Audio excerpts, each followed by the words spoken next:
Стары замак у Гародні, рэнесансны фенікс скрозь тень вар'яцтва вайны паўсталы на беларускіх землях як помнік уласнай велічы. Непрыступная крэпасць, не пазбаўленая вытанчанасці і ўвасаблення тонкага густу сваіх магутных уладальнікаў. Неаднаразова разбураны, зноў і зноў ён падымаецца з-пад абломкаў, уяўляючы свету непахіснасць сваіх сцен.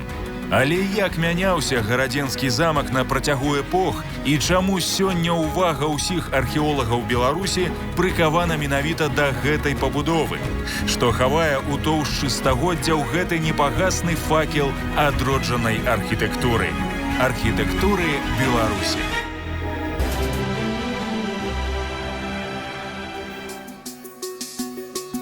Верхні замак, цяпер названы Старым, быў узведзены для караля Стэфана Баторыя архітэктарам Санцы Гуччы з Фларэнцыі ў 16 стагоддзі. У 12 стагоддзі замак ужо меў магутнае ўмацаванне. Таму пра бяспеку сваёй будучай рэзідэнцыі наваяўлены кароль мог не турбавацца. Працягласць крэпасных сцен дасягала амаль 300 метраў пры сярэдняй таўшчыні каля 3. Сцены мелі неаднолькавую вышыню і завяршаліся зубцамі. З вонкавага боку яны, як і вежы, падпіраліся кантрфорсамі, а ад горада замак аддзяляўся ярам і глыбокім ровам. Мы павінны разумець такі момант, што між князем і всім астатнім насельніцтвам павінна была прасочвацца і быць бачная сацыяльная дыстанцыя, у тым ліку візуальная. Гэта значыць, што терем князя не мог стаяць побач з хатамі рамеснікаў. Далейшая, чым цікавая далейшая гісторыя старога замка, тым, што пры перабудове замка пры вялікім князе Вітаўце якраз такі вось гэта структура была захавана. На месцы терема старажытнарускага часу быў пастаўлены вежападобны палац Вітаўта, а на месцы ніжняй царквы была ўзведзена новая так званая верхняя царква. І вось гэтая вся логіка, яна вельмі цікавая, калі мы разважаем пра пераемнасць улады. Гэта значыць, былі старажытныя рускія князі, пасля прыйшлі князі літоўскі, але яны цалкам перанялі і структуру архітэктурнага комплекса, і, напэўна, структуру ўлады. Ад сярэднявечнага будынка, мяркуючы па гравюры Тюнта 1568 года, захаваліся вежа з боку горада, круглая вежа Бергфрыд, рэшткі якой, верагодна, трэба шукаць на месцы сучаснай брамы. Дакладнае яе месцазнаходжанне гісторыкам невядома. Хутчэй за ўсё, яна была разабраная з-за новых метадаў вядзення вайны. Такі высокі будынак быў бы выдатнай мішэнню для артылерыі ворага. Сама ж пляцоўка комплексу першапачаткова мела форму чары. Гэта значыць, чым бліжэй да цэнтра, тым ніжэй быў яе ўзровень. З поўначы замак абараняла сцяна з гліны даўжынёю 45 метраў і шырынёй 1,5 метра. Вышыня сцяны была не менш за 5 метраў. І яшчэ адна падобная сцяна абараняла замак з усходу. Рэшткі гэтых сцен знайшлі археолагі. Дарэчы, падчас раскопак беларускімі навукоўцамі было пацверджана і гістарычнае аўтарства замка. На месцы былога княскага двара была знойдзена цэгла з гербам калюмны, якім карыстаўся князь Вітаўт. 3 белыя слупы на чырвоным полі, злучаныя знізу. Вопреки всем разговорам о том, что у нас нет здесь слоев 14 века, у нас все-таки они есть. Мы нашли прекрасные предметы быта, украшения, оружие. Для нас самое интересное это то, что мы вскрыли оригинальную мостовую конца 14 века, начала 15-го, которые еще наверняка пользовались во времена Стефана Батория. Глубже мы нашли достаточно много построек, как жилых, так и хозяйственных. Очень часто постройки эти горели в результате бытовых катаклизмов, либо нападений врагов. И сразу же начинались строительство нового жилья для наших горожан. Поэтому из-за вот этой интенсивности жизни, из-за частых пожаров, у нас как бы очень быстро формируется культурный слой, и он как бы мощный. Допустим, здесь на Замковой горе толщина культурного слоя достигает 10 метров, а вот толщина, собственно, 14 века, вот слой 14 века, 2,5-3 метра. Гэта унікальныя кадры. У хуткім часе падмурак драўляных будынкаў вымуць з зямлі дзеленага буда. Гісторыя архітэктуры 14 стагоддзя застанецца толькі на фота і ў нашым фільме.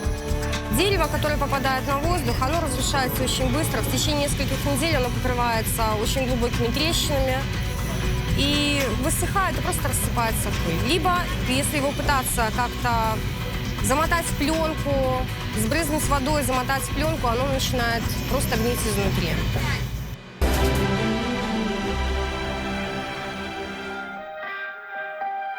Да ўсходняй сцяны замка паміж дзвюма вежамі, круглай і вуглавой, прымыкаў двухпавярховы палац. Яго архітэктура, як і архітэктура ўсяго замка Вітаўта, мела гатычныя рысы. Аб канструкцыях сцен можна судзіць толькі па захаваўшыхся рэштках цэглы і каменя валуна. Цэгла ў муры сцен выкарыстоўвалася для выраўноўвання шэрагаў камення, у вежах як абліцавальны матэрыял. По характеру постройки, по характеру кладки можно определить приблизительно время возведения этого здания. Здесь мы видим оборонительную стену. Она была построена еще во времена Витовта, после пожара 1398 года. Вот там башня. Часть ее, южная ее часть, она просто упала в Неман, поэтому мы как бы видим башню в виде буквы «П». У нее отсутствует одна сторона. На месцы сярэднявечнага замка пры Баторыі была ўзведзена ўжо не абарончая, а адкрытая рэзідэнцыя. У ходзе перабудовы верхні замак страціў свае суровыя, аскетычныя рысы, пазбавіўшыся шэрагу старых пабудоваў і вежаў. У прыватнасці знікла праязная вежа-брама. Падчас будаўніцтва ад замка Вітаўта дойліды захавалі ніжнюю частку абарончых сцен, а таксама падмуркі і частку сцяны княжага церама, выкарыстаўшы іх пры будаўніцтве новага каралеўскага палаца. Багата дэкараваны двухпавярховы палац Стэфана Баторыя стаў галоўным у кампазіцыі замка. Напрыклад, некаторыя даследчыкі, і польскія, і нашы беларускія, яны мяркуюць, што ў час Стэфана Баторыя замак акружала сцяна з байніцамі, з якімі можна было абараняцца. Нават каля палаца зараз будзе адбудоўвацца такі так званы, яго называюць барбакан, у якім будуць рабіць байніцы для гармат. Яны думаюць, што вось гэтымі байніцамі можна было прастрэльваць падыходы да моста. Але па апісаннях сярэдзіны 17 стагоддзя мы ведаем, што перад гэтым так званым барбаканам знаходзіцца каралеўскі сад. Сюды ж выходзяць вокны каралеўскіх пакояў, спальні. І, адпаведна, мы можам меркаваць, што месца абсалютна створана для рэкрэацыі, але не для обороны. Мало таго, калі мы разважаем увогуле пра гэты комплекс, пры Вітаўце з боку горада у нас знаходзілася так званая шчытавая сцяна, якая немцы называюць шыльдмауэр, так званы. Вось, чаму тут размяшчаўся? Таму што гэта быў найбольш небяспечны участак абароны, на які найбольш верагодна наступалі ворагі, штурмавалі б замак. Таму в гэтым месцы сцяна патаўшчалася, павялічвалася. Што мы бачым пры Баторі? На гэтым жа месцы, на месцы так званай шчытавой сцяны, яна разбіраецца і побач і вежа высокая, круглая, ставіцца прыгожы ренесансны палац з вялікімі вокнамі, з высокім дахам, з прыгожымі шчытамі. Гэта значыць, што змяняецца функцыя рэзідэнцыі. Калі першапачаткова гэта быў абарончы замак, то цяпер гэта ўжо была рэзідэнцыя для рэпрэзентацыі каралеўскай велічы, улады, сілы монарха Рэчы Паспалітай.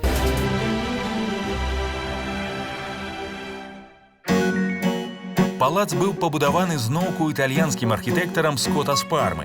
У планіроўцы двухпавярховага палаца прыкметна яго прыстасаванасць да абароны. Адсутнічалі парадная вестыбюль і лесвіца. Сцены адрозніваліся вялікай таўшчынёю. Маленькія пакоі і некалькі залаў стваралі асіметрычную і замкнёную кампазіцыю плана. Палац гэтага часу быў вытрыманы ў формах архітэктуры рэнесансу. Характэрныя рысы яго – дэкаратыўны атык, сценка над галоўным карнізам, вокны з тонкімі шалёўкамі і эркеры з фігурным завяршэннем. Новым быў сам падыход да вырашэння замка. Ён задумываўся як палацава-замкавы комплекс. Гэта было новым словам у архітэктуры. Баявая галерэя на паўднёвым адцінку абарончай сцяны замка Вітаўта была перабудавана пад калідор для камунікацыі паміж будынкамі новага рэзідэнцыянальнага комплекса.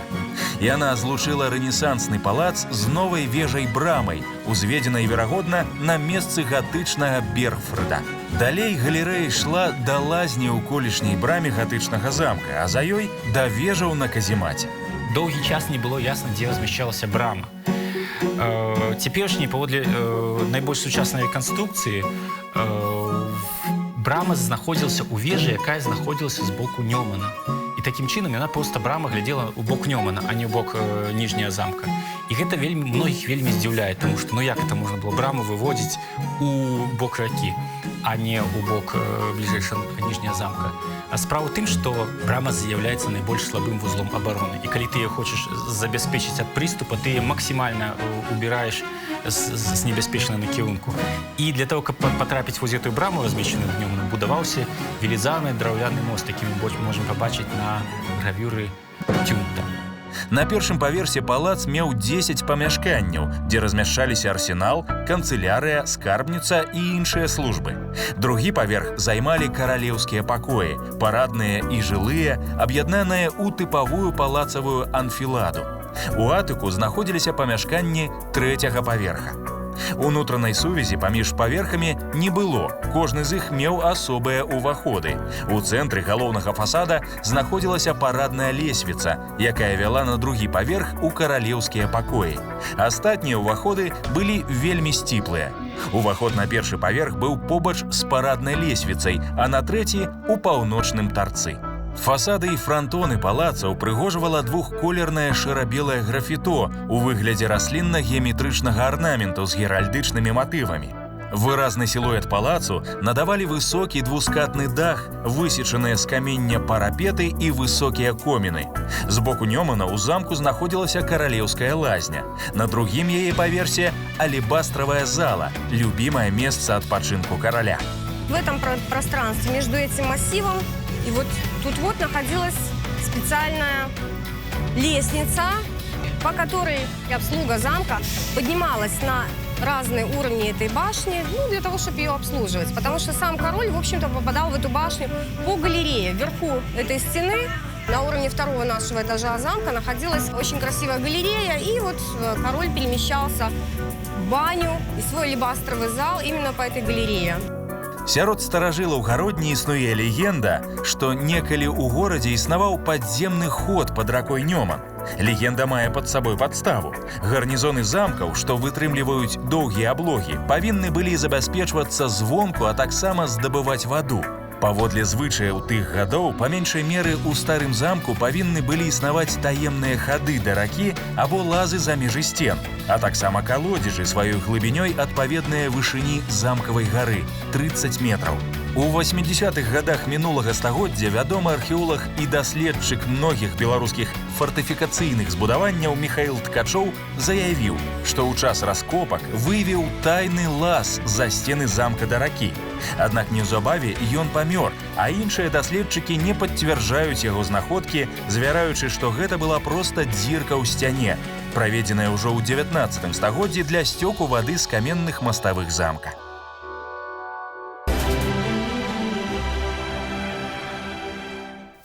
При каралі Стэфані Баторый гэты перыяд ён бы не замыкаецца толькі на Стэфані Баторый, яго варта расцянуць увогуле да сярэдзіны 17 стагоддзя, калі замак з'яўляўся важнай рэзідэнцыяй каралёў Рэчы Паспалітай. Пазней, пасля вайны сярэдзіны 17 стагоддзя, рэзідэнцыя прыходзіць у заняпад. Пэўны час яе выкарыстоўвалі маскоўскія войскі для абароны, занялі гэты замак. Адпаведна, калі жаўнеры стаяць в замку, вы разумееце, да якой дэструкцыі прыходзіць. Не таму, што жаўнеры дрэнныя, а таму, што гэта зусім іншы догляд, узровень догляду за будынкамі. Саксонскі архітэктар Карл Фрыдрых Пепельман праводзіць перапланіроўку. Знешняя лесвіца замяняецца на ўнутранную, памяншаюцца вокны. Будынак атрымлівае чатырохсхільны дах. Тады тут месцілася частка світы караля і гаспадарчыя службы.